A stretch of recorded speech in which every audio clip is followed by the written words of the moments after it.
berbuat baik apa enggak itu adalah rasa syukurmu kepada Yesus. Artinya, saya misal sama Bang Zuma, saya ulang lagi ya. Saya dibaptis malam ini sama Bang Zuma. Bang Zuma karena dia banyak uang, dialah sedekah 1 miliar. Saya nggak sanggup 1 miliar, saya cuma 1.000. Lah sama-sama masuk surga, ya ngapain Bang Zuma 1 miliar? Mendingan sama-sama saya aja 1.000, dia senang-senang aja lah di dunia. Di dunia dia senang, di surga pun dia senang, di sini senang, di sana senang, kan gitu. Lah ini Tuhan kayak mana jadinya ini Pak? Begini, itu kan dari perspektif kita yang memandang bahwa Allah ini mungkin ada ini, tetapi kalau kita lihat dari macam perspektif Allah, ya Allah ini kan maha segalanya. Baik kita lakukan itu, baik macam begini. Contoh lah, saya seorang Kristen ya. Semasa muda saya itu jahat banget. Macam contoh buat ini, buat itu, semua kejahatan saya buat. Tetapi waktu terakhir hidup saya, ketika mau menghembuskan nafas terakhir saya betul-betul bertobat. Di situ juga saya bisa masuk surga. Ini dalam konsep kekristenan ya. Betul-betul bertobat, betul macam menyadari apa? Betul-betul dari menyadari hati, bahwa Yesus itu salah. Tuhan, bertobat.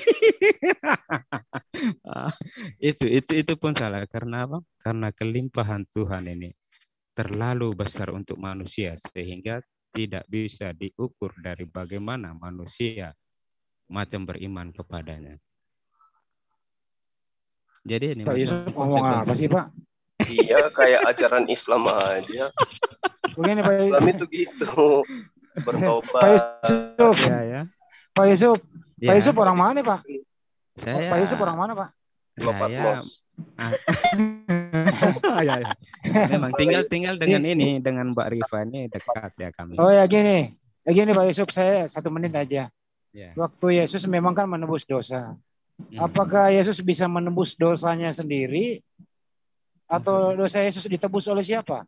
Kira-kira seperti apa Pak Yusuf? Iya, karena pernah ya di Yesus, dalam. Saya ulang pertanyaannya. Iya, apakah saya Yesus bisa menebus dosanya sendiri? Atau Yesus ditebus dosanya oleh siapa begitu? Iya, masalahnya kan di dalam kekristenan ini Yesus ini bahkan ada di tulisan di Injil situ ya, bahwa dia pernah berbicara dengan orang Yahudi, siapa yang bisa membuktikan saya berbuat dosa? Orang tidak ada bisa membuktikan dia yang berdosa. Saya bisa buktikan Pak. Maksudnya? Bisa dengan buktikan. cara pikir kamu nanti saya tanya lagi berarti itu, kalau maaf ya? Pak. Bukan seperti itu yang dikatakan Yesus, siapa yang bisa membuktikan dosa saya, bukan itu. Siapa yang tidak berdosa hendaklah melempari perempuan itu. Bukan di cerita itu. Bukan di cerita itu, ada satu cerita lagi yang dia sempat bercerita dengan kaum Yahudi tentang ini. Dia menantang orang itu, siapa yang bisa dapat membuktikan saya berbuat dosa. Tetapi waktu itu orang pun tidak ada buat. Jadi kesimpulan Pak Yusuf, hanya saya lupa dia cerita apa. Jadi kesimpulan Pak Yusuf, Yesus nggak punya dosa begitu? Ya jelas tidak punya dosa. Kalau misalnya ngutuk pohon ara, kalau ada orang nggak dibalikin, tain orang anjing, gebrak meja, pedagang gitu, gimana itu Pak? Itu bukan dosa Pak? Itu contoh macam menghalau para pedagang. Orang yang kurang ajar dihalau kok bilang berdosa. Bagaimana sih? Mengutuk pohon ara bukan maksud itu ya. Cerita tentang kutuk pohon ara ini ada maksud lain di balik cerita itu. Maksudnya bahwa ada cerita-cerita yang dimunculkan di dalam Injil. Kita lihat Injil ini dia di mana. Contoh kalau di dalam Injil Matius atau Markus, dia punya pendekatannya berbeda sehingga memahami apa yang mau disampaikan itu tangkap maknanya. Dia tidak berarti bahwa Yesus mau tunjukkan kuasa ngutuk sana ngutuk sini. Dosa yang paling terbesar yang dilakukan oleh Yesus itu merobek selaput darah Maria. itu kan tidak. Oh iya, kan dia Tuhan. Ngapain dia harus korbankan wanita? Iya, harusnya gitu, dia tampil aja tentang firman menjadi manusia enggak jadi. Turun kayak hujan, turun begitu sampai dekat bumi langsung menjadi manusia besar. Berarti Nabi Adam macam itu. Kenapa harus korbankan kalau menggunakan konsep itu ya itu istilahnya akan meruntuhkan atau merombak, mereformasi iman Kristen secara total. Oh memang harus. Karena itulah kemudian Bang Yusuf kan hanya untuk melayani Bang Suma. Memang nggak bisa, karena orang-orang Kristen itu harus bertahan pada konsep imannya, karena mereka kan ini sudah ini akal Bang Yusuf. Bukan, sekarang gini, dari seorang gadis dipecahkan perawannya hanya untuk numpang lewat. Setelah dia dibesarkan, disapi, dirawat dan seterusnya, ibu ini juga diwajibkan menyembah kepada dia. Itu gimana ceritanya? Ini dosa loh itu. Kalau Yesus itu kan manusia. Yesus itu manusia 100%. Kemudian ketika dia 100% manusia, berarti dia harus mengabdi kepada ibunya, bukan ibunya yang harus menyembah dia. Kan gitu. Harusnya Yesus yang menyembah Maria, bukan Maria yang menyembah Yesus. Itu baru benar. Iya. Begini. Bang Yusuf mau enggak Bang Yusuf perawannya dipecah? Tentang Maria menyembah Yesus, saya rasa Maria saja meminta Yesus membuat sesuatu. Tidak ada di dalam kisah itu bahwa Maria menyembah itu kan bukan ini. Itu konsepnya harus jangan dibayangkan sesuatu yang jauh ya tentang iman Kristen ini. Bahwa segala sesuatu itu berjalan apa adanya. Maksudnya bahwa ketika dimengerti seperti itu maka akan jadi seperti itu. Jadi jangan bayangkan bahwa ketika Yesus ini dianggap Tuhan, berarti nanti orang-orang sebelumnya yang tidak mengenal Yesus bagaimana bisa mengatakan Yesus adalah Tuhan. Ini akan jadi Maria menyembah siapa? Pak Yusuf, bukan menyembah siapa. Jadi waktu Maria hidup dia menyembah siapa? Ya kita mau tanya Bunda Maria berarti. Ya coba tanya, saya tunggu. Iya tanyakan siapa, saya memang nggak pantas. Nggak usah ke Bunda Maria, Bang Yusuf. Tanya aja pada diri Bang Yusuf, mau ndak perawannya Bang Yusuf dipecah?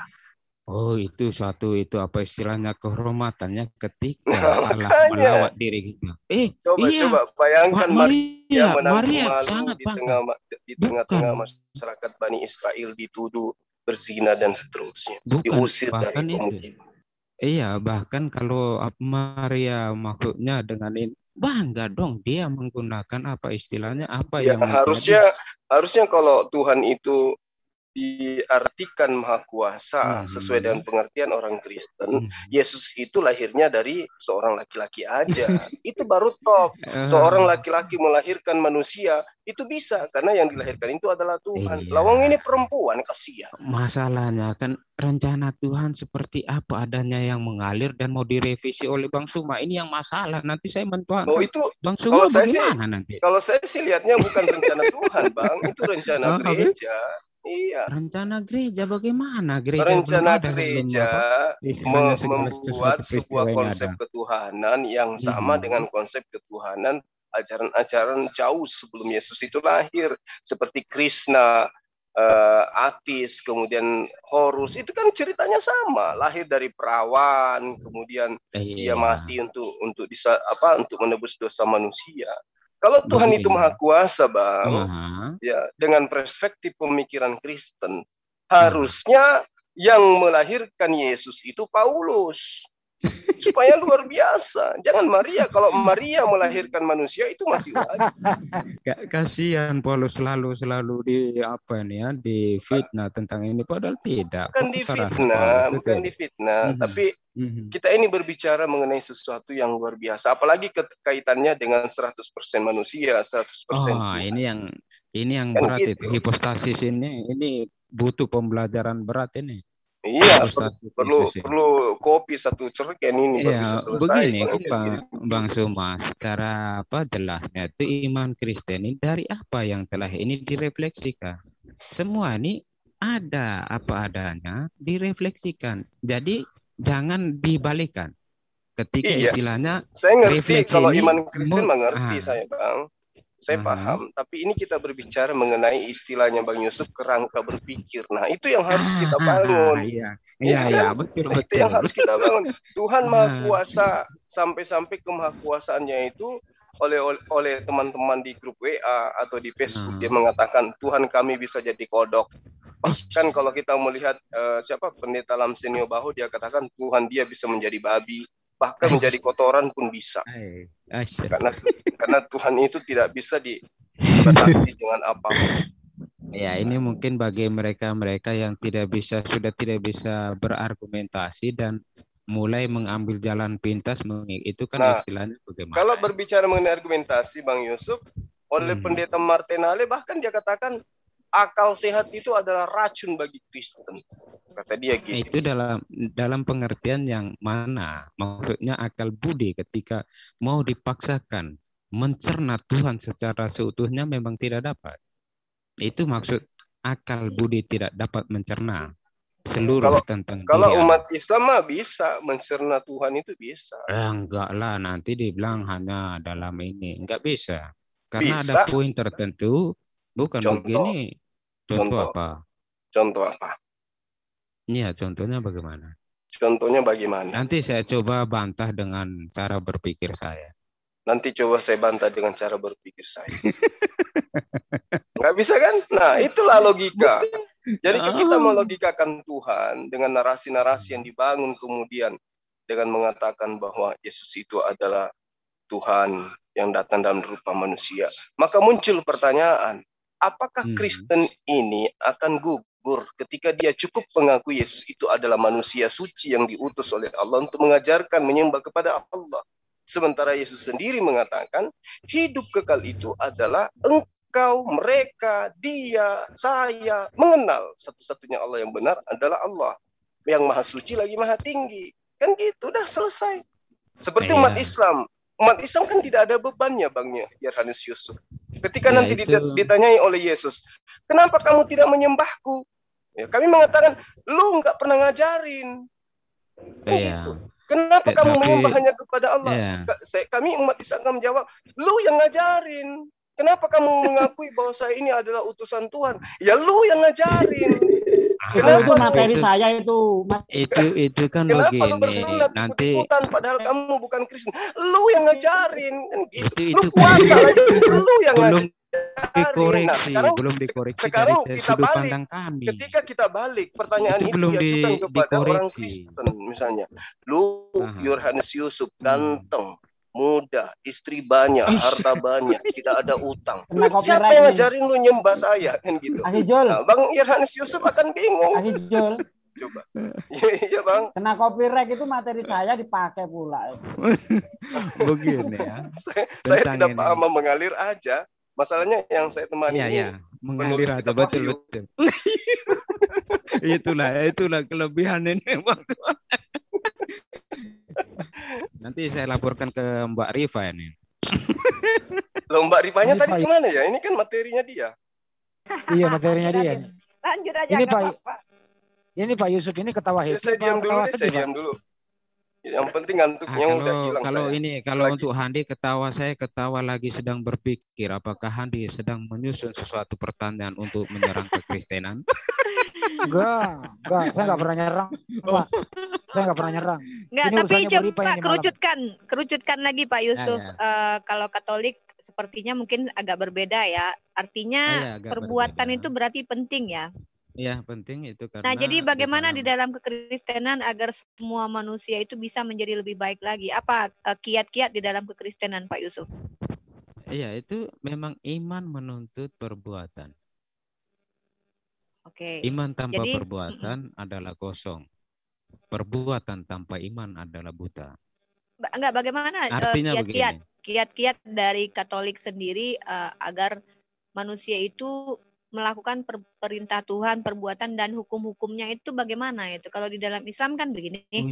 Kami dijanjikan neraka kalau kami ini salah gitu, dan ketika kami menzolimi orang lain, telak kami akan mendapatkan balasan entah di dunia, entah di alam kubur, entah di padang mahsyar, entah nanti di neraka. Yang penting ketika kami menyakiti orang lain, tetap kami akan mendapatkan balasan, tidak ada ampun. Nah, begitu. Ampunnya adalah ketika dosa itu kami tinggalkan di dunia, maksudnya begini, Pak. Pertaubatan, kemudian berjanji tidak melakukan kembali, mudah saja bagi Tuhan mengampuni gitu. Karena Tuhan kan Maha Pengampun dan bisa apa aja. Nah, kalau di kekristenan contoh Pak Yusuf misalnya Pak Yusuf ternyata tanpa besok nggak tahu-tahu udah membunuh orang misalnya, sementara Pak Yusuf kan seorang Katolik. Bagaimana itu sistem keadilan Tuhan menurut Katolik sendiri itu? Oh ya, begini ya, saya bisa tangkap secara singkat. bahwa di dalam Katolik pengertiannya bahwa kasih Allah terlampau besar. Oleh karena itu, kenapa macam istilahnya di dalam kekristenan iman menuntut perbuatan di sini? Sebenarnya hal neraka sebagai sesuatu yang nanti ketika ini neraka hanya bagi mereka yang menolak Yesus sebagai utusan dari Bapa, yang mau memperbaiki hubungan yang telah rusak oleh manusia. Itu neraka yang ada di dalam konsep kekristenan. Nah, itu kan utusan tuh. Ya. Ya, memang Yesus adalah utusan. Oleh ini karena ada netizen saja, siapa ini, Muslim apa Kristen? Netizen saja. Bentar Pak Yusuf, biar kita tidak ada yang siapa ini? Netizen saja.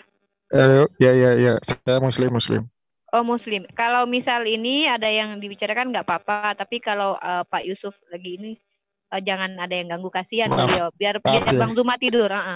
Soalnya Bang Zuma tuh kayaknya senang kali dengar Pak Yusuf bicara gitu kan, sambil minum kopi pakai masako. Itu padahal sudah siapin air seember itu mau sih.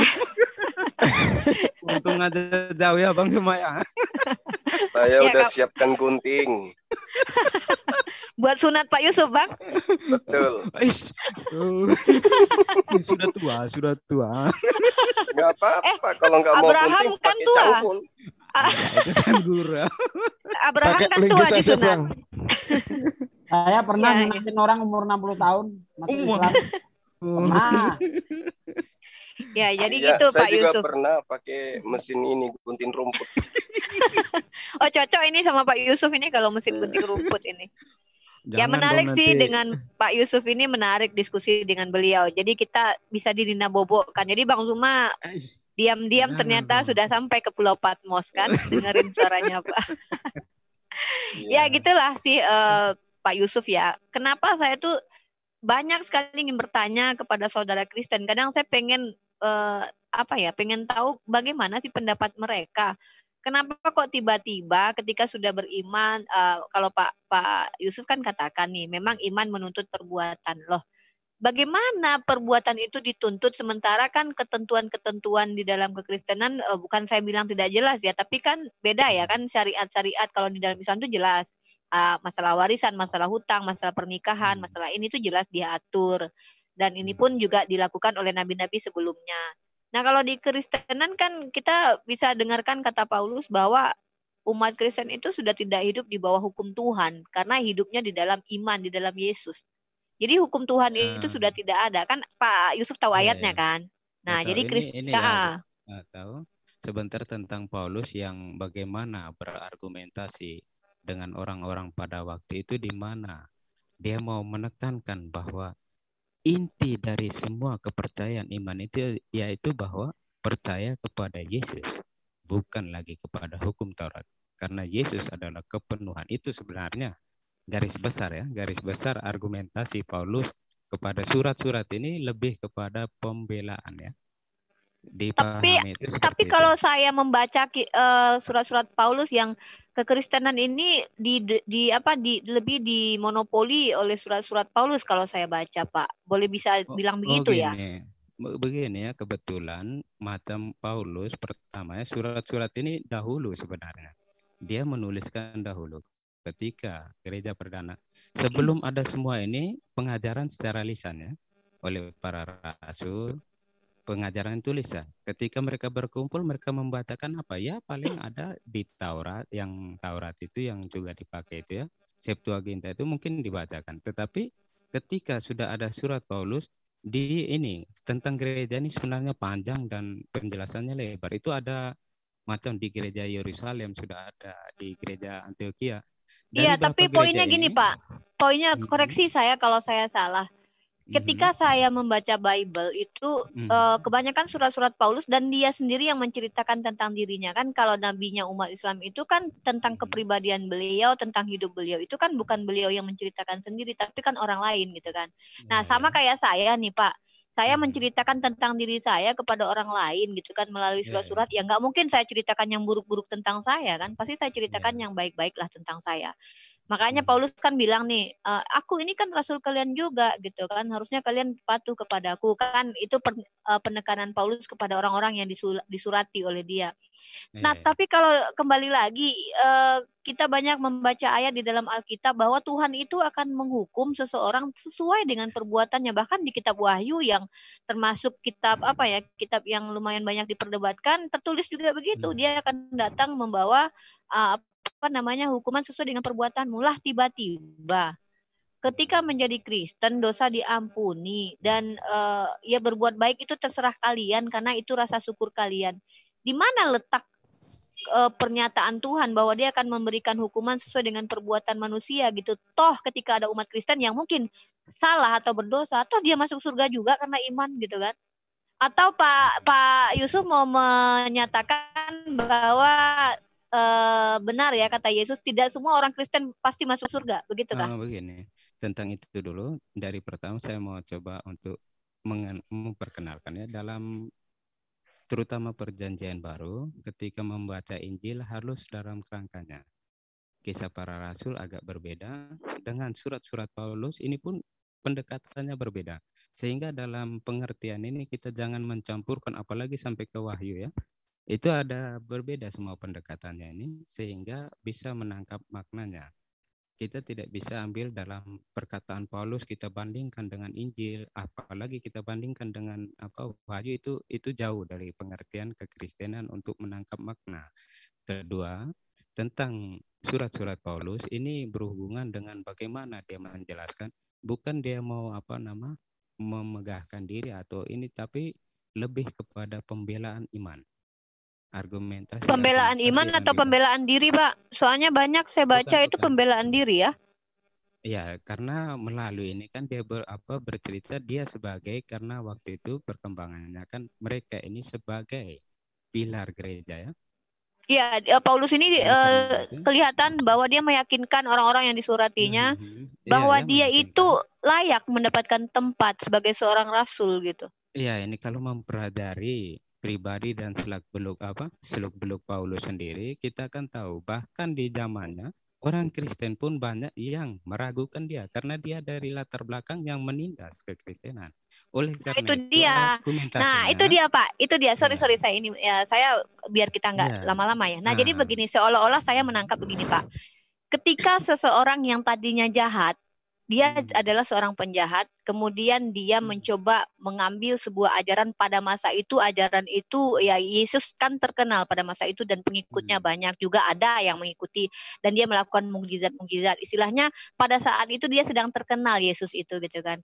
Nah, apakah Pak Yusuf tidak mengambil tidak berpikir bahwa seolah-olah Paulus ini mengambil kesempatan di dalam pada masa itu, dia karena dia tadinya adalah jahat, kemudian dia dengan sendirinya dia katakan Tuhan itu mengampuni setiap dosa orang yang jahat, yang penting percaya dengan Yesus. Jadi dia pun menyebarkan Injil kepada orang yang tidak bersunat, adalah orang-orang yang tidak pegang hukum Taurat. Istilahnya bukan orang Yahudi, orang-orang Yunani, orang-orang di luar konteks yang memegang hukum Taurat gitu kan. Terus seolah dia mau menggaburkan, maksudnya mau mencampurkan gitu. Mungkin kalau Bang Zuma lebih ini menjelaskannya ya, kayak Romawi dengan Yahudi itu dicampur aduk sama Paulus. Lalu dia dengan statement mengatakan matinya Yesus itu hukum Taurat sudah sudah dibatalkan. Jadi orang-orang yang mau berdosa silakan masuk ke dalam keyakinan ini, percayalah bahwa dia Tuhan maka kalian akan selamat. Jadi orang-orang yang jahat, orang itu merasa aman masuk menjadi Kristen, lalu dia ditawarkan keselamatan yang itu kan keselamatan ini nggak bisa dibuktikan, ini nggak bisa divalidasi karena ini perkara hal yang belum terjadi gitu kan.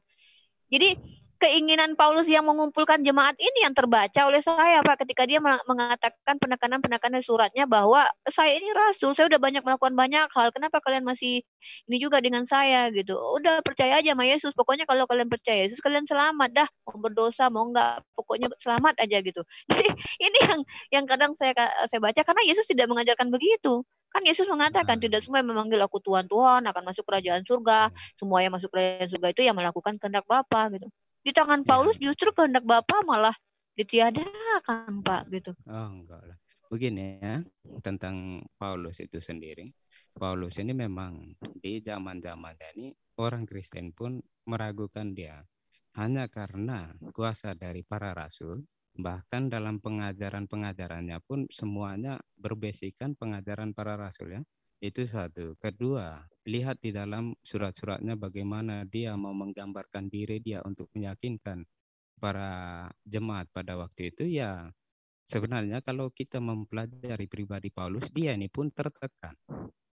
Karena apa? Orang Kristen juga tidak percaya, tetapi karena kuasa dari para rasul itu sendiri, itu yang membuat jemaat bisa menerimanya. Itu satu. Kedua, tentang ajaran yang disampaikan itu semuanya bukan berlandaskan Paulus, tetapi berlandaskan para rasul. Itu kelihatan itu di dalam apa yang diceritakan baik di dalam Injil, kisah para rasul. Itu bahwa Petrus inilah. Selalu Petrus kalau berhubungan dengan dunia luar, maksudnya di luar Yahudi pun pertama pasti Petrus yang mengambil. Katanya Petrus hanya menginjili orang Yahudi, Pak, dalam Galatia itu. Iya, Korintus ada ayatnya. Siapa yang bukan Korintus siapa? Cornelius itu siapa yang membaptis? Itu awal. Nah, makanya berarti ada kontra, Pak. Pernyataan Paulus dengan yang terjadi itu ada kontra kan. Gini kata Paulus, kepada Petrus sudah diberikan dia ditunjuk menginjili orang Yahudi. Nah, aku ditunjuk menginjili orang non-Yahudi. Nah, itu maksudnya dan bahkan dia bertengkar, Pak. Bahkan Paulus dengan Kefas ini kan berselisih paham. Pernah berselisih paham. Nah, tiba-tiba kenapa perkembangannya Paulus ini memang dikhususkan sebagai rasul di luar bangsa Yahudi. Tetapi yang menerobos hal-hal itu semuanya Petrus. Lihat di kisah pembaptisan Cornelius tentang pergi ke Samaria. Samaria waktu itu itu sudah daerah-daerah yang dianggap orang Yahudi di luar ya, karena mereka ini dianggap kafir. Seperti itu. Jadi tentang macam bagaimana pengajaran-pengajaran Paulus semua ini berbasis pada pengajaran Petrus para rasul ya. Terutama Petrus ini sebagai kepala karena kelihatan ada nilai penting kalau mengenal pembelajaran Alkitab ini jelas bahwa nama yang sering diungkapkan yang pertama kali ini mempunyai peran. Biasa di dalam hal-hal ini Petrus yang biasa ditonjolkan. Oleh karena itu memang kami melihat ya belakangan ini ketika Paulus ditudingkan seperti ini, semasa hidupnya pun dia sudah kasihan dituding seperti bahkan sebenarnya bukan dituding, Pak. Kita kan mempelajari Alkitab Bapak. Maksudnya gini, kalau Bapak katakan kami menuding Paulus, karena kebetulan semua yang dinubuatkan Yesus itu memang seolah-olah terpenuhi oleh Paulus. Nah, yang saya kunci ada sebuah ayat yang menarik bagi saya itu Matius 23:32 apa berapa itu ya, yang mengatakan bahwa Yesus itu mengatakan gini, duhai kalian keturunan ular beludak. Itu orang Farisi dan Saduki yang dikutuk sama Yesus pada waktu itu. Dan kata Yesus gini, jangan harap kalian ini bisa lepas dari neraka. Artinya Yesus sudah mengatakan bahwa yang namanya Farisi ini nggak akan selamat. Istilahnya ini waktu Yesus masih hidup, maksudnya belum dia naik ke langit. Dalam konteks Kristen ini dia lah tiba-tiba ada orang Farisi dan ahli Taurat yang sangat jahat pada masanya tiba-tiba ngaku bertaubat ketemu Yesus justru setelah Yesus naik ke langit. Nah, dia bilang dosa-dosa diampuni. Nah, jadi seolah-olah dia mau membebaskan dirinya dari dosa, kemudian mengajak orang lain juga, ayo beriman aja nih sama ajaran ini, nanti kalian mau berdosa, mau penjahat kayak kalian akan diampuni. Tapi hukum sudah tidak diberlakukan. Karena apa? Yang banyak orang yang melakukan kesalahannya adalah orang-orang Yunani yang memang tidak tahu hukum. Jadi enak sekali jadi orang Yunani pada masa itu, penyembah pagan pada masa itu. Ya dia pengajarannya hampir sama karena ada penembusan dosa. Dia masuk pun nggak melakukan hukum-hukum seperti orang Yahudi, nggak perlu bersunat, nggak boleh makan babi, boleh minum alkohol, dan tidak ada ketentuan-ketentuan yang jelas. Maksudnya seperti yang dilakukan orang Yahudi, misalnya kalau makan cuci tangan gitu. Nah, jadi seolah-olah Paulus ini menyodorkan ajaran yang dicampur aduk gitu, Pak. Kalau saya baca ya, ini bukan kesimpulan, tapi memang begitu faktanya. Dia mengajarkan Injil kepada orang yang bukan Yahudi. Sementara Yesus berkali-kali mengatakan, jangan menyimpang, aku diutus hanya untuk Bani Israel. Di zaman Yesus, tiba-tiba berubah gitu di tangan Paulus. Dan kekristenan ini memang kebanyakan itu lebih dimonopoli sama Paulus ajarannya gitu. Tentang dosa waris, tentang kematian Yesus yang katanya menjadikan matinya Yesus meniadakan hukum Taurat, itu kan di tangan Paulus semua, Pak. Kalau kita pelajari Yesus kan tidak mengajarkan seperti itu. Tidak seperti itu ya. Dalam perkembangan pemahaman kekristenan, terutama mencermati Injil, apa-apa tidak seperti itu juga ya. Karena apa? Karena pergerakan ada. Peralihan itu sudah ada dari sejak itu bahkan sejak tulisan-tulisan itu dibuat kelihatan ada pergerakan itu. Peralihan. Kalau bilang dari zaman Yesus saja hanya untuk orang Yahudi pun tidak betul juga. Kenapa ada amanat agung itu? Tentang bagaimana relasinya dengan orang-orang di luar Yahudi kan ada itu, nampak di dalam Matius itu ketika berhubungan dengan siapa? Orang-orang orang Yunani itu. Ada kalau kita mengenal pembelajaran itu sudah ada kelihatan, bahkan di dalam Injil itu ada pergerakan atau peralihan atau macam perkembangan menembus. Ini mungkin dilanjut sama Bang Zuma nih ya, daripada saya yang meluncur ke Pulau Patmos ini. Aku sebentar. Iya Bang Andi. Ya saya sebenarnya bukan ini sih, bukannya nggak Pak Yusuf, saya mendengarkan Pak Yusuf itu benar-benar bikin mata saya jadi berat gitu Pak Yusuf. Coba. Kalau kita ketemu di Piai Laut nanti nggak jadi Bang makan Yohanes Yusuf ini kelihatannya dia inkarnasi Paulus. Aku izin dulu bentar ya. Saya klarifikasi dulu tuduhannya Pak Yusuf ini. Pak Yusuf, saya Handi. Bentar Bang, saya Handi nggak pernah menyerang Kristen. Tapi Kristen itulah yang saling serang antar denom. Ya dengerin dulu Pak. Saya nggak pernah menyerang. Tapi Kristen itulah yang saling serang antar denom, baik terbuka maupun silent. Ya Pak ya, itu aja saya klarifikasi Pak. Memang itu. Ya lanjut dengan Bang Zuma coba Pak Yusuf. Saya tuh kalau sama orang yang kayak Pak Yusuf nih jadinya tuh jadi kurang gizi saya jadinya kan. Tapi kalau mungkin saya ketemu saya cuma mau bilang sama Bang Yohanes Yusuf, Bang, kenapa sih nggak mau masuk Islam aja Bang? Bagaimana ya? Ini macam kalau ilustrasi. Rasa rendahnya jawab saya. aja yang singkat. Karena kenapa nggak mau masuk Islam? Kan di Islam itu mengakui Tuhannya Yesus, sembahannya Bani Israel sebagai sembahannya juga, mengakui Yesus sebagai utusannya juga. Terus kemudian Islam melakukan apa yang dilakukan oleh Yesus. Kan dikatakan Yesus, kalau kau mengasihi aku, engkau akan melakukan pekerjaan-pekerjaan yang aku lakukan. Nah, kenapa ketika saya katakan kenapa Bang Yohanes Yusuf tidak menjadi orang Islam saja? Kenapa? Karena Islam itu tetap Yesus itu Tuhan atau bukan Tuhan, kelak umat Islam itu akan tetap selamat, Bang. Kalau Yesus Tuhan, lalu kemudian Islam tidak menyembahnya, Islam punya dalil. Karena kamu tidak mengajarkan dirimu adalah Tuhan. Nah, kalau dia adalah bukan Tuhan tapi utusan Tuhan, udah pasti Islam itu selamat. Nah, kebalikan, Yesus Tuhan ataupun bukan Tuhan, Kristen tidak ada jalan selamatnya, Bang. Misalnya Yesus itu adalah Tuhan ternyata. Tetapi dia hanya Tuhan bagi Bani Israel. Nah, kalau dia bukan Tuhan, celaka 12 kali, Bang. Makanya saya katakan, kenapa nggak menjadi Islam saja? Kalau di Islam itu komplit dia. Yesus Tuhan, Islam masuk surga. Yesus bukan Tuhan, Islam juga masuk surga. Nah, celakanya kalau ternyata Rasulullah Muhammad SAW itu betul-betul Nabi. Kristen, wah tempatnya di neraka semua. Nah, kalau di Islam, Anda mengamankan diri. Muhammad Rasulullah SAW Nabi, Anda selamat. Yesus adalah seorang Tuhan, Anda selamat. Yesus adalah utusan Tuhan, Anda juga selamat. Nah, kenapa nggak masuk Islam?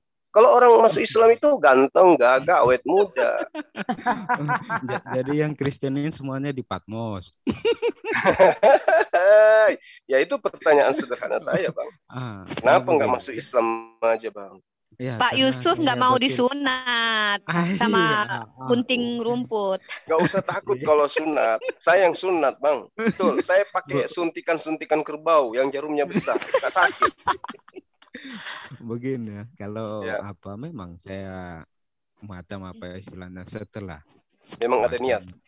Bukan, setelah macam melalui pembelajaran, mencermati, mengkritisi, bahkan kekristenan, saya lihat kerangka iman Kristen begitu terlampau besar untuk saya pahami sepenuhnya. Oleh karena itu, dalam pemikiran saya, beriman ini pada hati. Yaitu bahwa saya merasa sangat rendah di hadapan Tuhan yang hadir menyapa saya. Ini yang terlewatkan. Ya, gimana Anda bisa dikatakan rendah di hadapan Tuhan, lawang menuhankan dia saja nggak pernah, yang Anda tuhankan utusannya, kan gitu, Bang. Iya, masalahnya begini. Untuk apa Yesus diutus? Untuk mengembalikan, untuk mengajak Bani Israel kembali kepada hukumnya Nabi Musa.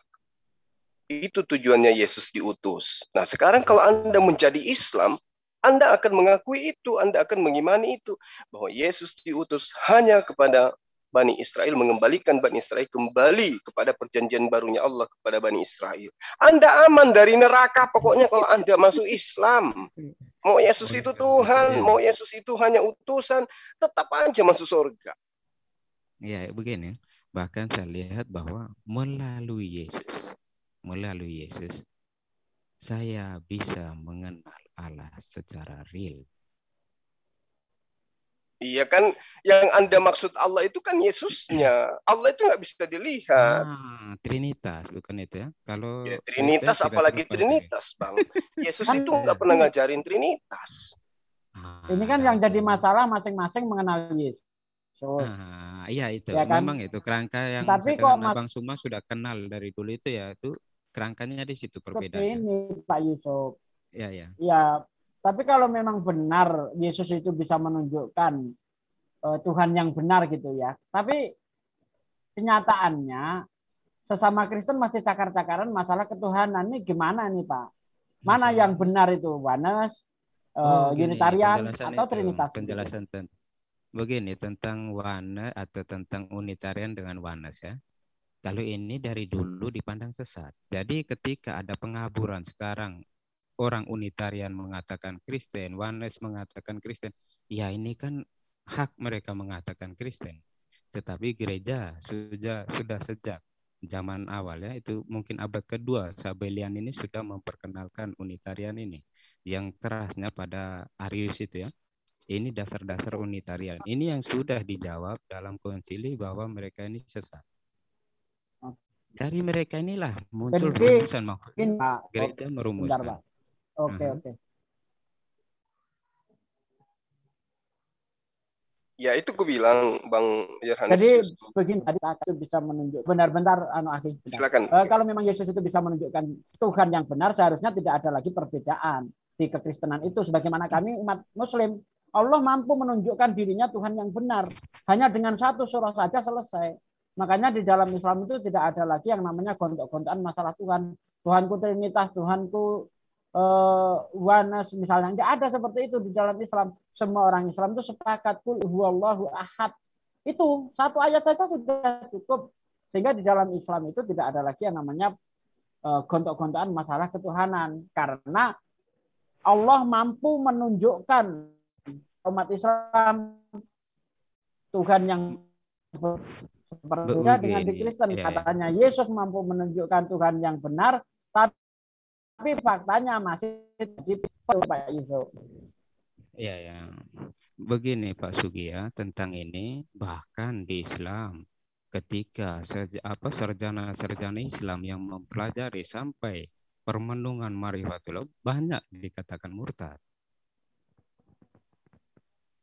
Masalah ketuhanan nggak ada masalah, Pak. Tidak ada orang Islam yang mengatakan Tuhannya itu Trinitas, Tuhannya itu kasih contoh satu. Dua, kalau tidak di ada Indonesia itu, Pak. Ya, pemahaman marifat yang sampai dianggap murtad. Salah satu kalau di Indonesia terkenal Siti Jenar. Sampai dianggap murtad. Ini karena apa? Konsep-konsep yang belum sepenuhnya bisa rampung dijawab oleh manusia. Demikian juga kekristenan merumuskan saja tentang apa yang menjadi kenyataan. Di Islam pun banyak itu tentang banyak itu sarjana Muslim yang terkenal yang dianggap murtad karena coba mendalami ilmu marifat yang dianggap telah menyimpang dari pemikiran Islam. Oh ya, kalau itu Ya, Bang Yerhanes Yusuf, yang Anda sebut serjana-serjana itu serjana tahayul itu.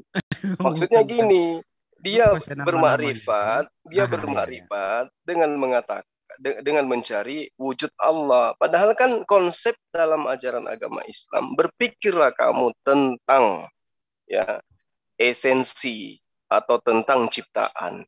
Maaf. Tapi jangan sekali-kali kamu berpikir tentang wujud Allah. Itu konsep dalam ajaran agama Islam. Nah, orang-orang yang Anda sebut tadi marifat itu bukan marifat, tapi mereka itu kembali ke dunia pagan. Ingin Tuhan itu wujud seperti makhluk. Nah, itu.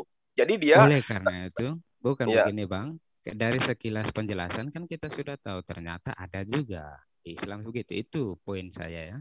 Di mana ketika oknum itu oknum. Ya, kalau di sama oknum, kalau di Kristen kan beda, bukan oknum, tapi konsep agama. Tuhan lahir dalam rupa manusia. Ya kan kita tidak bisa klaim bahwa unitarian, tak boleh bilang menggunakan kata Kristen, kan nggak boleh juga. Ketika unitarian mengatakan dia Kristen, ya apa boleh buat.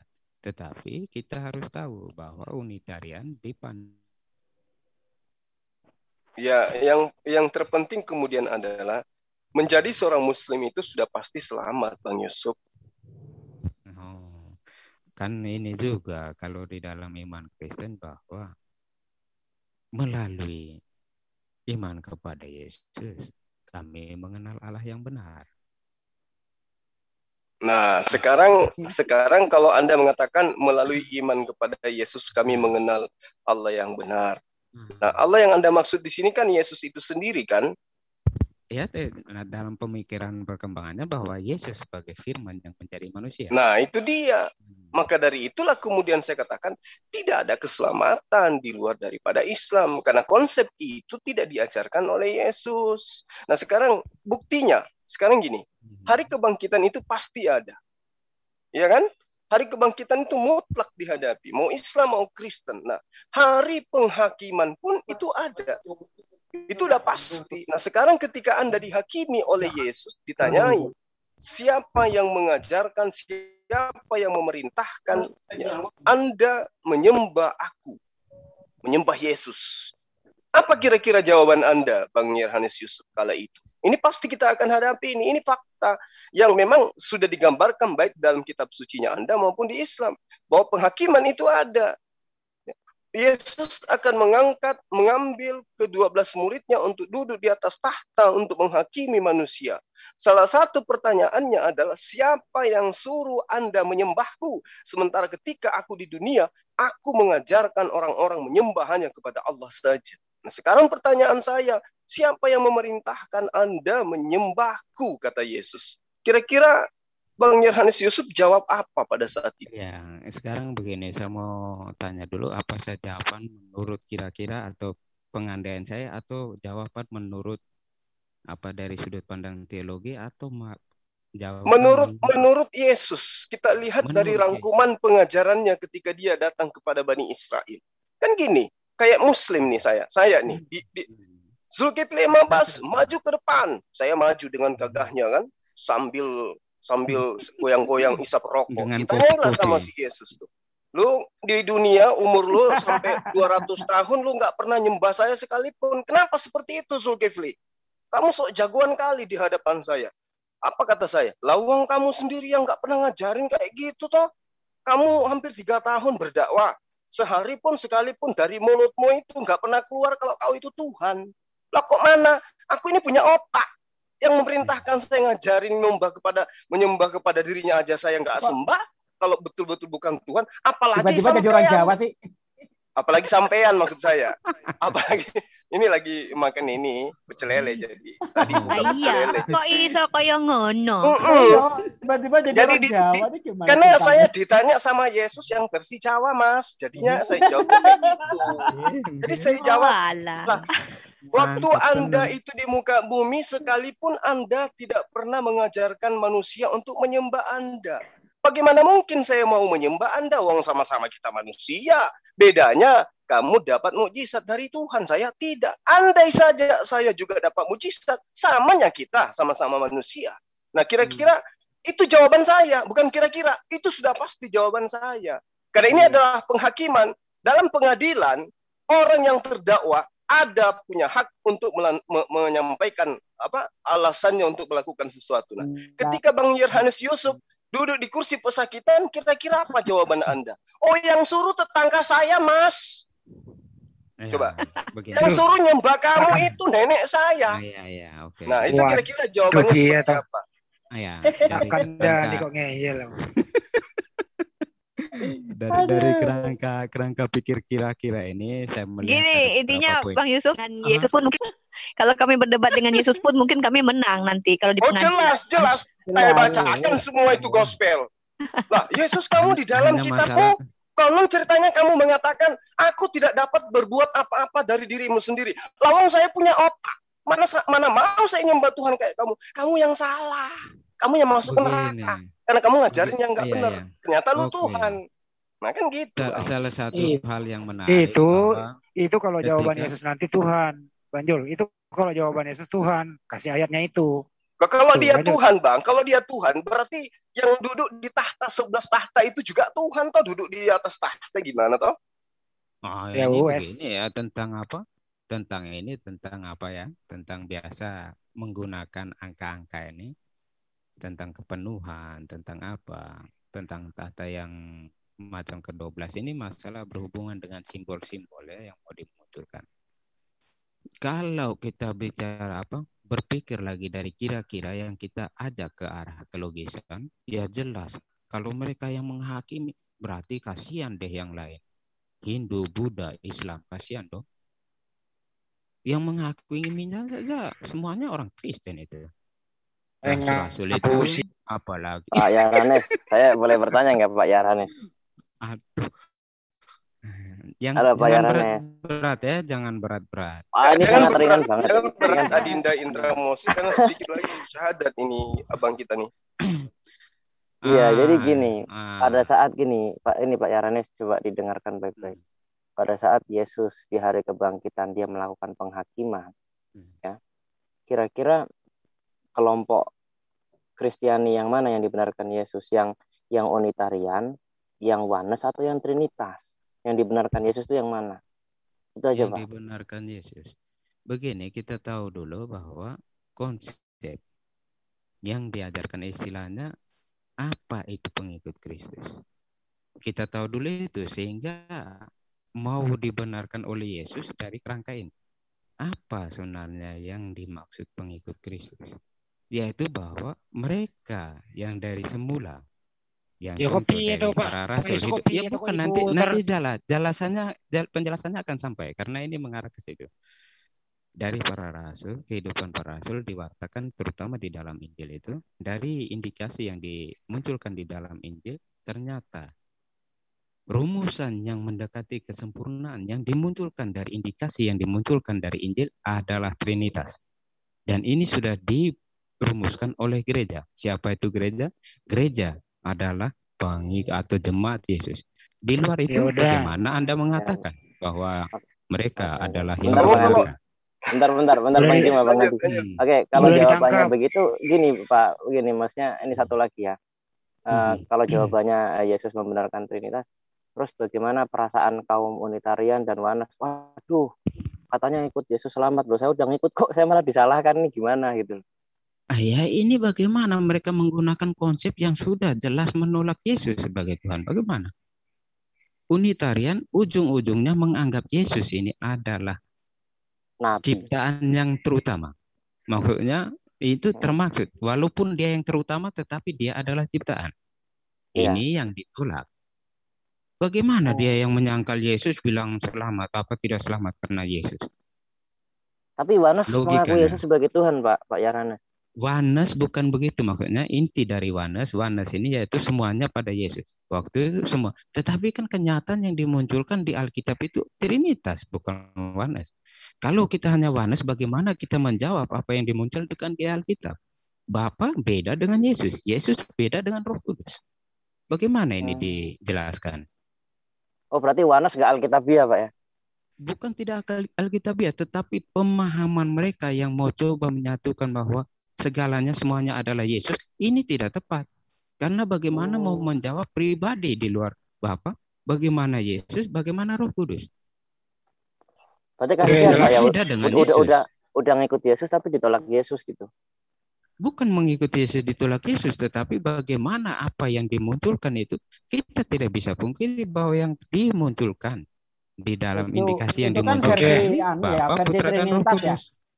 Versi Trinitas mengatakan demikian. Nah, versi Yohanes pun mengatakan demikian juga kepada Trinitas, Pak. Jadi untuk mencari titik tengahnya mana yang benar itu kan seharusnya kembali lagi ke akar kepada sejarah. Akar sejarah kita mesti lihat bahwa sebenarnya mereka ini siapa. Oleh karena itu sejarah harus dibuktikan. Siapa yang memegang sejarah? Iya, Katolik ini. Ya, jangan terlalu jauh. Kalau bicara sejarah, Pak, Ortodoks Yunani juga punya sejarah, Pak. Itu iya, mereka nyata. Tetapi kalau kita ikut betul-betul dari apa yang dikatakan di situ, ya kami ini 91 hanya mulai berpisah mulai ya. dari sejak awal sudah mulai ada. Itu kalau nanya sejarah bukannya Unitarian dulu, barulah adanya Trinitas, Pak. Enggak lah. Loh, kan karena para murid Yesus ini enggak ada yang nyembah Yesus loh, Pak. Enggak ada para murid Yesus menyembah Yesus itu tidak ada. Begini, Yesus tidak ada. 4 Injil itu mau mewartakan tentang apa? 4 Injil itu kan kemudian, bukan ada pada zamannya Yesus. 4 Injil Yesus itu kan semuanya kemudian. Tidak ada. Iya. Bahkan para murid semasa hidup bersama Yesus sebelum kebangkitannya, bahkan para murid masih samar mengenal siapa Yesus. Iya, intinya hanya kan dengan kuasa Roh Kudus. Tidaklah. Unitarian kan ini mereka begini. Tidak menyembah Yesus. Tidak. Kalau Unitarian Yesus, bukan, iya. Perkembangan Unitarian ini dimulai oleh Sabellian ini. Sabellius ini adalah presbiter di dalam gereja Katolik. Gereja waktu itu gereja ya. Kita kenal sekarang gereja Katolik. Presbiter mereka. Pertanyaannya mungkin gini. Mereka ini pengajar-pengajar. Sebenarnya gini Pak, kita lihat dari apa yang dilakukan para murid. Para murid ini menuhankan Yesus atau tidak. Nah kalau dia tidak menuhankan Yesus, maka bisa kita golongkan mereka sebagai Unitarian gitu loh maksud saya. Ya begini Pak Sugi begini ya. Para rasul ini sendiri dari pewartanya 4 Injil ini mau mewartakan Yesus adalah Tuhan. Itu pewartaan itu. Yesus sendiri mewartakan kepada murid-muridnya kalau dia adalah Tuhan atau tidak. Dia menceritakan bagaimana segala sesuatu berjalan apa adanya, tetapi para murid tidak sampai pada pemahaman itu. Hanya ketika Roh Kudus membimbing mereka, para murid tahu siapa itu Yesus. Itu ya kerangkanya. Berarti yang ngajarin mereka bahwa Yesus itu adalah Tuhan, itu Roh Kudus ya? Ya, jelas bisa dikatakan, dipastikan seperti itu. Karena penolong yang lain adalah penolong yang setara. Sebelum lanjut Bang Joma, ada raisian kita beri kesempatan dulu kali. Ya Ibu Sonya silakan Bu Sonya. Ya. Mungkin. Ya Pak Yusuf, kembali tadi saya mau menanyakan kembali. Itu kan tadi pertanyaan sahabat kita Indra Mose, siapa yang diterima Yesus, oneness atau Tritunggal? Kemudian tadi penjelasan Bang Juma, Islam itu dia nggak nyembah Yesus atau dia nyembah ataupun tidak. Artinya gini, Islam nggak nyembah Yesus, tapi tetap selamat karena mengikuti ajaran Yesus yang sebenarnya kan. Nah sekarang bagaimana dengan Tritunggal dengan oneness? Berarti untung-untungan dong. Spekulasi. Begini Bu ya, saya bisa jelaskan. Dalam kerangka pikir Kristen, kita mesti tahu itu kerangka pikir Kristen yang tidak mengakui Yesus adalah Tuhan, bagaimana dia selamat? Itu satu. Mungkin kalau dari pandangan Islam bahwa tanpa mengakui atau mengakui itu tetap selamat, tetapi dalam kerangka pikir Kristen yang tidak mengimani Yesus jelas tidak selamat. Nah, sekarang kalau Bang Yohanes beriman kepada Yesus, lanjut. Tidak sebagai Tuhan. Udah dijawab. Kita beri dulu yang resen nggak enak. Nah. Kasihan berpartisipasi. Tolong nanya yang singkat ya. Pak Probo, monggo Pak Probo.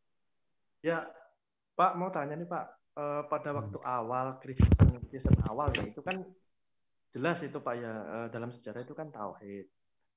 Nah ini tiba-tiba kok setelah itu jadi karena ada Tertullian, jadi kok malah jadi apa Tritunggal gitu loh. Begini ya. Nah, seperti itu kan ya. Iya, begini. Sebenarnya bukan dari awal bukan tauhid ya. Karena kita nampak dari apa indikasi yang contoh kita ambil hal yang jelas yaitu tentang penulisan di Injil ya, yang menceritakan tentang ini. Dari awal pun sudah ada Bapa, Yesus dan Roh Kudus. Ini yang direfleksikan. Jadi tidak ada di dalam pengertian apa kekristenan itu dari awal itu tauhid itu tidak. Iman Kristen ini begini, apa yang terjadi kemudiannya direfleksikan sehingga penulisannya itu bukan dilihatin tapi mengarah ke belakang. Karena apa? Sesuatu itu disadari setelah macam ini bantuan atas bantuan Roh Kudus. Para murid mengenal Yesus. Oleh karena itu diribas ke belakang, memasukkan semua cerita, mulai merefleksikan dan mewartakan. Oke, baik. Ya. Sebelum ke Pak Fahmi kembali ke topik Pak Burunda Jumas. Silakan lanjut. Iya, jadi kalau saya melihat Bang Yerhanes Yusuf ini, pertanyaan apapun yang ditanyakan pasti ada jawabannya, tapi nggak pernah benar. Pulau Patmos. Setiap ada pertanyaan disabet semua. Mungkin gini Bang Zuma, bisa nggak Bang Yusuf tolong di-share link ke kawan-kawannya di gengnya ya, biar kita juga di sini pencerahannya lebih banyak. Ini kalau kawan-kawan saya turunkan kecuali saya mau memperkenalkan. Kalau kebetulan memang isinya kuat ya. Gue ikut ketawa. Ada sih, ada kami kumpulan-kumpulan yang X ini ada. Saya ini tergolong yang apa ya? Yang kelihatan mungkin paling bodoh. Jadi kalau bukan masalah. Ya kami ada ini kalau mau kirim halus aja kayak gini, kayak mana yang lainnya?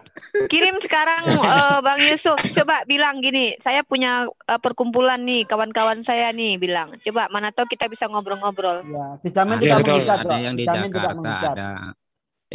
Jelas orang-orang itu tidak menghujat, tidak lah. Kalau grup kami itu tidak, paling kalau sesama saya kami. Tahu, Pak, kalau Katolik itu lebih bagus daripada yang apa itu. Nama grupnya apa Pak Yusuf? Ya. Bukan grup kami, kumpulan X itu ya. Jadi di luar X itu tidak. Nama kumpulannya, nama perkumpulannya apa Pak? Nama perkumpulannya? Kalau lihat itu bukan di apa nama orang biasa tulis kami itu Claretian. Bukan XXS ya Pak ya? Bukan ini Pak. Apa? Bukan Claretian itu CMF bukan. Biasanya itu grup-grup X CMF. Saya pikir replika. Mados, nama kumpulannya Mados, manusia anti dosa, bukan ya Pak? Enggak lah, kami kumpulan biasa yang apa, yang XX itu, tapi biasa kalau ketemu pun paling maki-makian gitu aja sih. Oke, saya kasih kesempatan dulu ke Pak Fahmi biar adil. Pak Fahmi monggo. Iya, Pak, saya mau ke sejarah dulu ya, sejarah sedikit. Nanti tinggal tanggapi. Jadi yang saya tanyakan begini, kenapa dibutuhkan adanya suatu konsili untuk menentukan siapa Yesus itu? Contohnya di Kalsedon, itu kan yang dibahas itu kan tentang nature-nya. Kalau Roh Kudus itu Pak, kalau saya masih ingat benar itu Pak, itu baru ada Kalsedon. di Konstantinopel 1 Pak. Konstantin. 1. Nah, sudah gitu nanti baru di Efesus itu bicara tentang Maria. Maria itu bagian dari ilahi bukan. Kemudian di Kalsedon itu dibicarakan tentang nature-nya Yesus itu seperti apa. Kemudian yang menarik itu yang di Konstantinopel 2. Apakah Yesus itu punya 2 kehendak?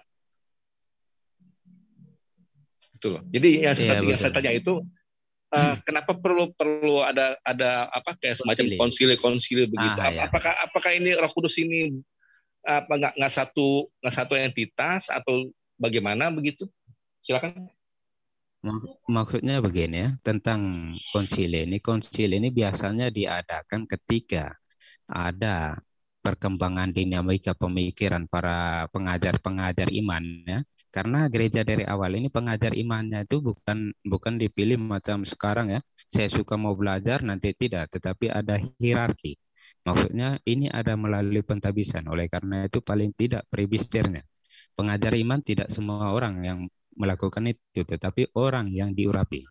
Oleh karena itu, dalam perkembangan pengajaran ini ketika ada dinamika atau pemahaman yang mulai menyimpang tentang itu, ketika dianggap perlu untuk dibicarakan, maka akan dibicarakan. Di mana peran Roh Kudus di sini?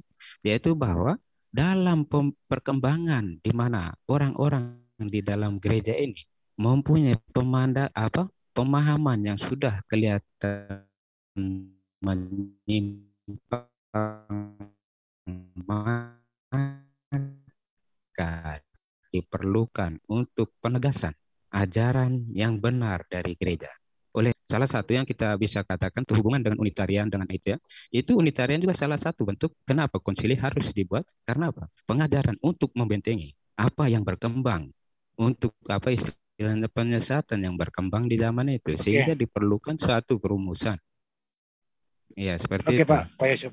Jadi Bapak nih percuma Anda bertanya, apapun pertanyaan Anda pasti dijawab. Andi jangan gitu Andi. Nah, saya hargai jawaban dari Pak Yusuf gitu. Kan lihat itu Andi, dihargai. Saya hargai gitu, walaupun saya nggak terima. Kacau nih.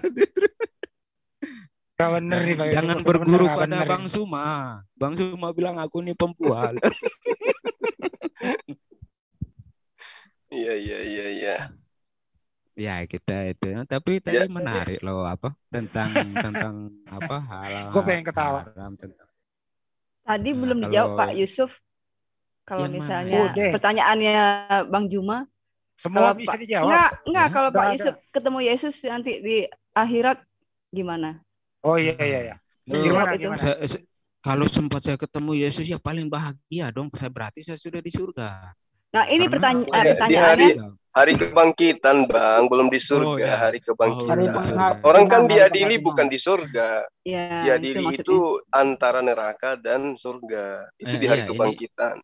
Oleh karena Yerhanes Yusuf maju selangkah berdiri, siap gerak. Saya mau tanya. Siapa yang perintahkan Anda menyembah saya ketika Anda hidup? Udah gini. Sebentar, kita praktekkan aja. Sekarang hari kebangkitan, Gurunda Juma jadi Yesus. Silakan bertanya satu pertanyaan, satu jawaban. Kembali lagi pertanyaan, jawaban. Jangan panjang-panjang. Silakan. Ngopi dulu. Iya. Oke. Bang Silakan. Saya yang tanya. Sebentar, yang lain. Yesus, apakah saya bisa masuk surga karena tidak menuhankanmu? Bukan begitu. Bukan begitu, Bang Juma. Bukan. Sebentar. Bang Juma atau Ustaz Sugi jadi Yesus, tanya kepada hari kebangkitan nih. Hari kebangkitan Pak Yusuf nih dipanggil. Pertanyaannya seperti tadi, silakan. Tapi begini ya, dalam konteks kalau mau menjadi Yesus, kasihnya harus melampaui batas ya. Ini contoh, Pak. Contohnya supaya pertanyaannya supaya pertanyaan kan yang pasti beda. Kita dudukkan Yesus seperti apapun, endingnya Yesus itu adalah hakim yang adil. Kan gitu. Benar ya? Nah, sebagai hakim yang adil, tentu dia akan menyelesaikan semua masalah yang ada. Jadi tidak serta-merta orang itu akan ditunjuk. Kamu surga karena kamu ganteng. Lu yang bibirnya agak miring sedikit neraka. Enggak kayak gitu. Tapi orang itu akan dihakimi berdasarkan dengan ajaran masing-masing daripada utusan-utusan Tuhan. Utusan Tuhan kan itu banyak. Ada Musa, ada Salomo, Daud, dan banyaklah intinya. Ketika kemudian tadi, kemudian anggaplah saya ini adalah sosok hakim. Bang Yerhanes Yusuf berdiri. Tolong luruskan celananya. Saya mau tanya. Siapa yang memerintahkan, yang mengajarkan, yang mencontohkan Anda menyembah saya? Jawab. Saya sendiri.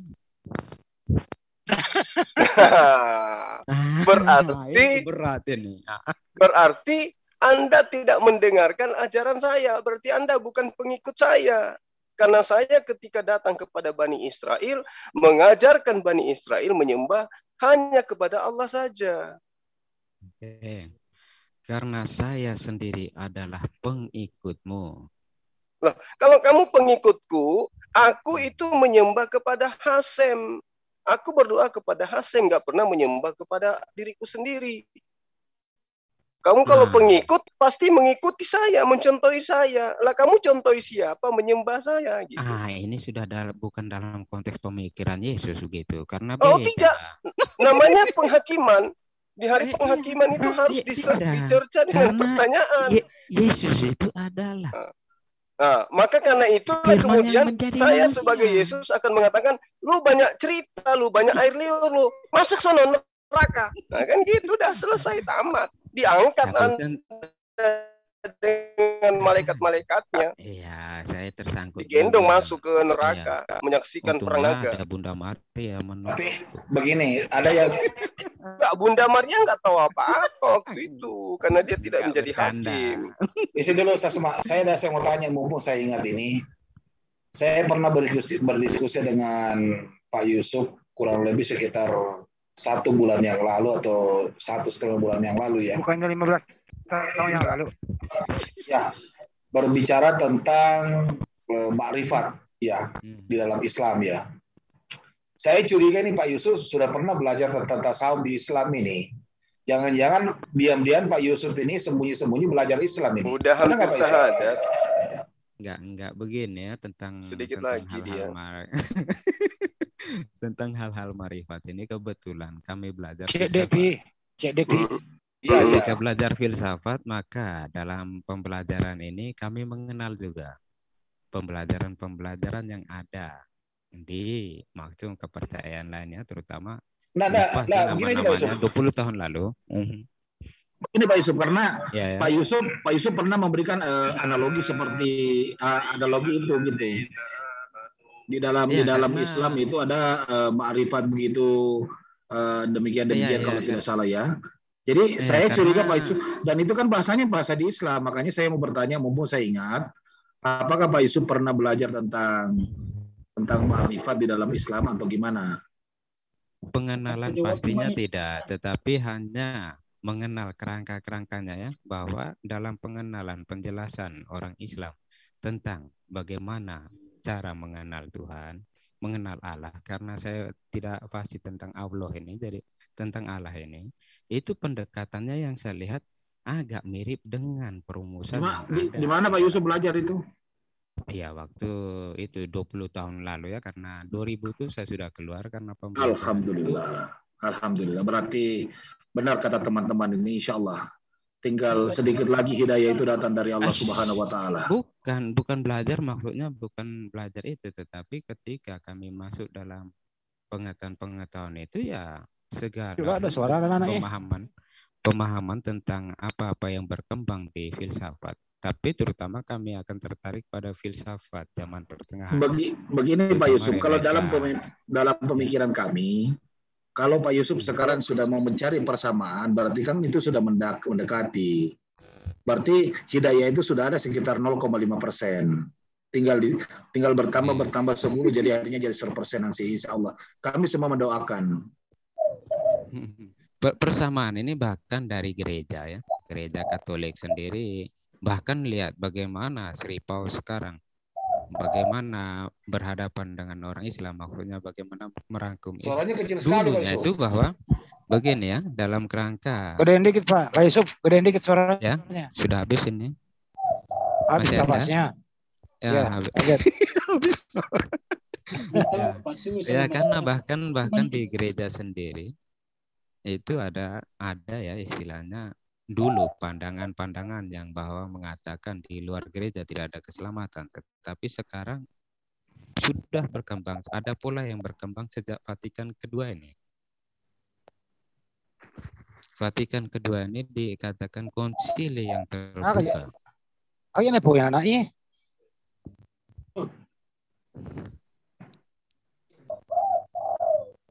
Pak Yusuf. Iya ya. Enggak ke hujan ya gitu. Enggak wae tu jane kini jual yang pasada. Assalamualaikum. Assalamualaikum. Karena ada air nggak di situ, Pak Yusuf? Pak Yusuf. Iya ya. Kalau ada air bersih di rumah, cuci tangan dulu, berkumur-kumur, basuh muka, tangan gitu. Baru menghadap saya. Nanti saya bimbing ke jalan yang benar. Tapi kan ada yang terkenal tuh di Kristen itu kan Yesus mengatakan akulah jalan kebenaran dan hidup. Nah, itu. Kalau Yesus itu jalan kebenaran dan hidup, kenapa Anda menjadi Kristen sementara Yesus tidak pernah mengajarkan tentang Kristen? Begini, kalau dia hanya jalan, ya. Makanya tadi Anda ditanya, siapa yang mengajarkan Anda menyembahku? Jawaban Anda hanya mengatakan saya sendiri. Oh, gini. Saya perlu koreksi itu. Itu kurang tepat itu. Kalau akulah jalan kebenaran hidup kurang tepat. Harusnya gini, akulah jalan dan kebenaran dan hidup. Karena teksnya gini kan, Anochi, Aderek, VH Ahmed, VH Hayim gitu. Ini nanti maknanya berubah. Kalau akulah jalan kebenaran dan hidup, ini nanti dikira dia jalan kebenaran. Maksudnya gini, akulah jalan dan kebenaran dan hidup. Betul. Jadi ada tiga bentuk di situ. Oke, ini lagi memperdalam ini. Danya 2 kali. Jadi akulah jalan, Anochi Haderek gitu kan. Akulah jalan. VH Emet dan kebenaran, VH Hajim dan juga hidup gitu. Dan hidup. Ya, ini lagi mempertajam pengertian tentang jangan hanya berhenti pada jalan. Apakah kebenaran itu? Apakah hidup itu? Jika dalam pemisahan ini kita akan semakin memperdalami siapakah Yesus itu. Saya akan terangkan satu-satu Pak Yusuf. Tentang akulah jalan, ya. Jalan dalam artian begini, bahwa ajaran-ajaran yang Yesus terima dari Allah, dari Sang Pencipta, itu adalah jalannya. Apa itu? Yaitu sholat, sedekah, dan puasa. Bersujud. Itu satu. Ya. Kemudian, dan kebenaran. Nah, kebenaran itu adalah yang itulah dimaksud kebenaran yang disampaikan bahwa ini betul-betul dari firman Allah, dari Tuhanku gitu loh, dari Tuhannya Yesus, bahwa ini adalah kebenaran yang saya bawa, ini ajaran ini benar gitu loh. Nah, kemudian hidup itu adalah siapa yang melaksanakan itu, maka dia akan hidup kekal. Begini, dia akan bahagia dunia dan akhirat gitu loh. Iya begini, itu, Bang Peta. Itu maksudnya. Tapi itu kan menurut perspektif Bang Peta, tetapi yang benar tentang aku adalah jalan. Pertama kita lihat jalan. Jalan kemana? Yesus adalah jalan kemana? Jalan mengenal Allah yang benar. Kedua, tentang akulah kebenaran. Siapa kebenaran itu? Kebenaran sejati hanyalah Tuhan. Kenapa Yesus berani mengatakan akulah kebenaran? Akulah hidup. Siapa sebenarnya sejati hidup ini? Kebenaran artinya kebenaran yang diajarkan oleh Yesus bersumber dari Tuhan Yesus. Itu beda ya. Kalau dia bilang aku mengajarkan kebenaran, beda dengan aku adalah kebenaran. Pak Yusuf.